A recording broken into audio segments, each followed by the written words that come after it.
আল্লাহ পাক যখন এই পৃথিবীটাকে সৃষ্টি করেছিল, তখন কিন্তু আমাদের জন্যই করেছিল, মানব জাতির জন্যই করেছিল।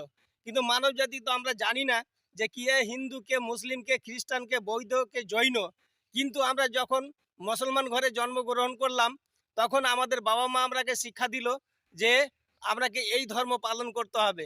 যারা হিন্দুর ঘরে জন্ম নিয়েছে তারাকে তাদের মা-বাপ এটা শিখিয়ে দিয়েছে মা-বাপ যে দেখেন আমরা কিন্তু হিন্দু, আমাদের হিন্দু ধর্মটা পালন করতে হবে। এইভাবে যত ধর্মের লোক আমরা পৃথিবীর মাটিতে রয়েছি, কিন্তু সবাই কিন্তু আপনা আপনার ধর্ম পালন করে।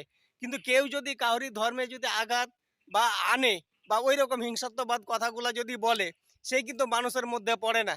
এটা কিন্তু মাথায় রাখবেন। সে যে কোনো ধর্মের লোক হোক না কেন, কিন্তু আমরাকে ধর্মের ভেদাভেদ না রেখে আমরাকে সর্বপ্রথম আমরাকে আমরা মানুষ, মানুষের সেবাই কিন্তু আসল ধর্ম। কিন্তু আমরা দেখেছি কেউ কারো যদি ধর্মে যদি আঘাত আনেন, তাহলে বুঝতে পারবেন সে কিন্তু মানুষ নয়। আর যারা এই ধরনের কৃষ্টি ও কালচার নিয়ে চলাফেরা করে, তারাকে মানুষ বলে কোনোদিন গণ্য করা যাবে না।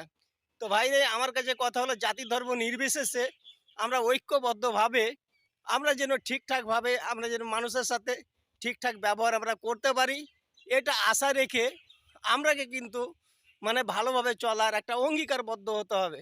তাহলে দেখবেন আমার কোনো জায়গাতে আপনারা আমরা হেনস্থা হব না। কিন্তু যতগুলো উস্কানিমূলক কথা আমরা সোশ্যাল মিডিয়ার মাধ্যমে শুনতে পাচ্ছি, সেটাকে কিন্তু যারা ভালো, যারা বুঝে, তারা কিন্তু এটা মান্যতা দেয় না। কিন্তু কিছু ধরনের মানুষ কিন্তু মান্যতা দিয়ে তাকে কিন্তু অগ্রসর হয়ে উস্কানিমূলক যেখানে সেখানে কিছু কিন্তু ঘটিয়ে দিচ্ছে। কিন্তু সেটা আমি কিন্তু ভালো চোখে দেখছি না। আপনাদের কি মতামত কমেন্ট বক্সে জানাবেন। আর কিছু বলার নেই। আপনারা জাতি ধর্ম নির্বিশেষে ঐক্যবদ্ধভাবে হিন্দু, মুসলিম, খ্রিস্টান যত ধর্মের লোক আমরা রয়েছি, সকলের জন্য ভালোভাবে থাকতে পারি, এটাই আশা আপনাদের কাছে কাম্য করছি। আপনারাও ভালোভাবে থাকবেন। আর এই ভিডিওটা যার যার কাছে যাবে বেশি বেশি শেয়ার করে একটু পাশে থাকার চেষ্টা করবেন।